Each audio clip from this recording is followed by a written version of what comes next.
Hello everyone, welcome back. Today's recipe is a very simple paneer pulao. The recipe needs only few ingredients, but still it tastes very good. It will be easy for anyone to cook this recipe. Chalo then, let's see how to make it. So first let's keep a pressure cooker and add 1 tablespoon of oil and also 1 tablespoon of ghee. Let the ghee melt completely. Now we'll add the whole garam masala, which includes bay leaf, cinnamon, cardamom and shazira. Roast the ingredients well till you get nice aroma.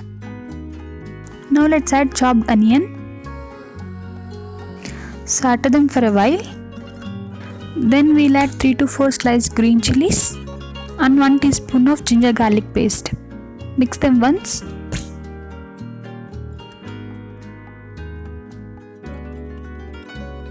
Once the ingredients are sauteed well, we'll add 1 tablespoon of garam masala and salt as per your taste.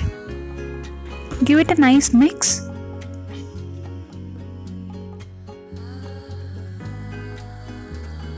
Now let's add few mint leaves and few coriander leaves.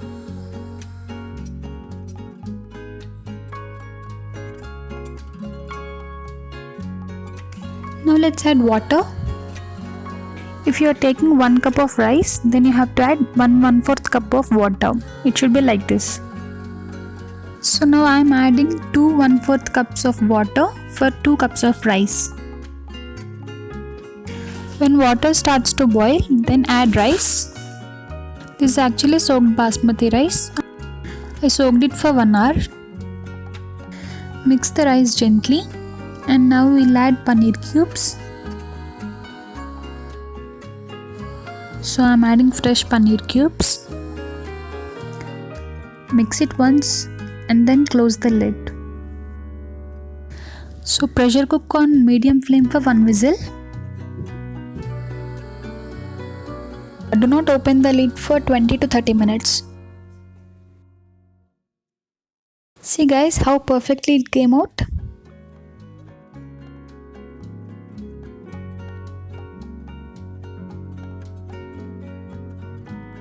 So that's it guys, it's very easy to prepare, right? Chalo then, see you all in my next video. Till then, take care, bye bye.